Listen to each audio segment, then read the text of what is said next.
So what do I mean by being cool has no formula? Let's find out. So I'm a pretty mathematical person. I try to simplify everything to a formula, right? To a mathematical formula. But I realized that what we consider cool doesn't really have a formula. You can't really say what's cool or what's not. But I tried to find out what's cool or what not. Let's start with this, okay? So first I tried to see what common factors that things we consider cool have in common. Okay. First, wait a second. I have some pointed in now. Okay. First point is you can't fake being cool. Okay. If you try to do that, people will find out. People will try to find out. People will find out if you're trying too hard. People will find out if you are faking it. There's no, like I said, you can't copy someone who's cool and be cool. Okay. So how do you become cool? Let's find that out as well. First of all, there are no steps as aforementioned, and you can't even define what's cool actually. Sometimes you think this really old guy is cool, but sometimes you think that this guy or this girl with some good clothes or expensive things, or someone who can do this or that, or has some kind of skill or ability, that's considered cool. Like if you go back to the 90s, skaters were considered cool, right? They're still considered cool, but at the same time, gamers and geeks were, excuse me, or anime fans or anime in general was not considered cool. But fast forward to 2026 or fast forward to 2020, it's considered cool now, right? So how did that shift began, and how did it begin, whatever, and how do you decipher how or why it became cool? And let's just also get the outliers out of the way. Some people are just born cool, you can't explain it. Like people like who's that one actor, I can't remember his name. If I do, I'll just mention it. Yeah, as we were talking about clothes, right? What separates cool clothes from uncool clothes? We'll get to that. And what's considered a cool person or what's considered an uncool person? What's the difference between them? My first go-to thing was what if it's about aesthetics? How good someone looks. Maybe that's how cool they are, right? But you see all of these rappers and all of these Tony Hawk's effortlessly cool. You don't really need to see why he's cool, right? He can do skates. He can skate and he's chill. He's respectful. That makes him cool, right? So yeah.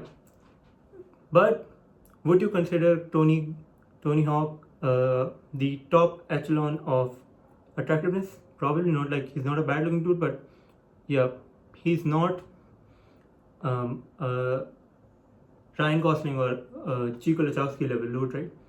But he's still cooler than him. If you're just objectively rating all three of them on a scale, most people will say that Tony Hawk is cooler than him. Maybe not Ryan Gosling because he has all of these roles under his belt and he just got the Ghost Rider role. That probably jumps him up the scale, but we don't need to talk about that. Then another thing I mentioned was, or I discovered, was that it's not about morality either. You have probably noticed bad things are considered cool since the last 50 years or something. The word bad literally means good in a way. That's, I don't know how that came about, but this is my theory of it. I'll sum it all up in a bit. Wait a minute. But there was a point in time in the 1980s or something where people were so tired of the whole goody two shoes thing that they started rebelling. I think it started in the 70s, 60s. I don't remember. It's 3 a.m. and I don't really want to get into the gist of it. But bad became cool. Like skulls became cool. The devil became a sign of being cool. If you check out any subculture, like the biking subculture, the goth subculture, all of these have some elements of skulls, the devil, all of that. But if you go to any society pre 1970s or 60s, you will be considered a blasphemer. you'll be considered really uncool by those standards. But yeah, so how did all of that come about? In the end, it's all about how much people want to be associated with you or how much they want to be like you. What do I mean by that? If you see someone like Tony Hawk, he's cool because why? Because he can do something that most people can't do. He can skate, he can do cool flips. You and I can't do that. Or an extension of him being able to do cool things or cool flips is that he gets girls. Most people don't. That makes him cool. Okay, that's not the only thing that makes him cool, but his way of dressing that also gravitates people towards him, because people think that, oh, hey, this guy is already cool. If you attach something to him, that's also cool by extension, right? So his clothing style also becomes cool. That's how the skater subculture came about. I think not just Tony Hawk, but all of these skater guys. That's my interpretation of it. I have not really done any research, as you guys know. These videos are at the top of my head. I just get my raw thoughts out in these videos. The same happens with rappers or our current cool people. Or if we just talk about high school or college hierarchies, the same thing happens there as well. The people who are considered cool have something to offer, something that makes them desirable to emulate. You want to be like them. If you talk about high school, because that's the most obvious hierarchy I can think of right now, the cool kids are usually the athletes or the good-looking people. Why? Because they have admirable qualities you subconsciously want for yourself, and that makes them cool. Now, coming back to our original question, how did bad become good? If you talk about being bad, it comes with rebellion, right? That's what the entire concept of good versus evil is. If you talk about any Abrahamic religion, the main concept of Satan is that he rebelled against God. And in rebellion, you can probably find rebellion is also a form of freedom. And that's what people really want, freedom, right? When people have these skulls or have these leather jackets or they make that, what's the NWO sign, this one, right? Or when they say stuff like, oh, hail Satan or something, they don't obviously mean that literally. They just like the freedom associated with it, and I guess that makes bad desirable to them. In the end, they just want freedom, and that's my interpretation of why coolness can't have a formula. I think I technically disproved it because I just summed it all up, and it's not accurate, but if you have some admirable qualities or something that people want from you or something people would like to emulate, you are cool. Yes, that's if I talk about my own communities or communities I'm a part of, for example, the CS community. I have this friend, I've mentioned him a lot of times in my videos, but he uses Arch Linux, and it's pretty popular nowadays, but he's an OG user, and if you go to his laptop, all of it is pretty rised.